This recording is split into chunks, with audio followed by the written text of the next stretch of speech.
So Christ is our foundation. This is what Paul says over and over again. And then he tells us in verse 6 what to do about our fears. I hear so much about fear, about anxiety and worries. So many Christians live with anxiety and worry. And I think the harsh truth is, biblically, that fear is often rooted in selfishness.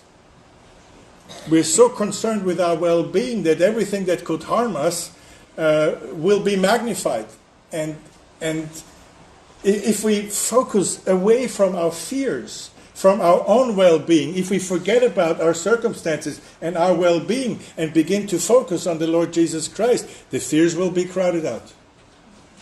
They will subside. They will go away. Paul says, be careful for nothing, but in everything by prayer and supplication with thanksgiving, let your requests be made known unto God.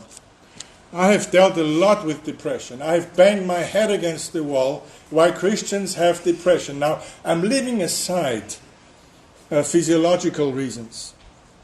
We all know that there is a postpartum depression that is caused, at least temporarily, hormonal. And to deny this, I think, is very harsh.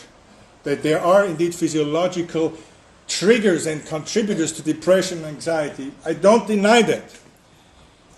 But my experience has been, and I've been standing on the shoulders of giants really, you deal with a depressed person, a person that's full of anxiety, the best thing you can do is to direct them to help others. Really, it is not because they don't want to. It's not, they don't know, they're caught in their darkness. The darkness that just won't lift, right? And then they circle about this darkness, and it gets darker and darker and darker. The best thing is the tough love to push them to visit the shut-ins or the sick, or to deal with the children, because then they are forced to look away from themselves, and because we have been made to be givers. But we are, by our fallen nature, takers. We always want to take, right? We want to take. Yeah, best for me, best seat in the airplane. I've been checking my cell phone since day before yesterday if I've been upgraded, but never do I think about the poor person that will not have this good seat because I get it. Who cares? I don't even know them. You see, that's how we are. We are takers, and we have to decidedly become givers. Look away from ourselves. That's what we have been made for, by the way. And then after the fall, that's what we have been saved for. To be givers. And you can never be a joyful person. You can never be happy in this life if you remain a taker.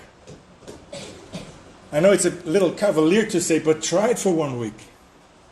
Because I shouldn't say that. You should live like that always, but try it for 1 week to forget about yourself.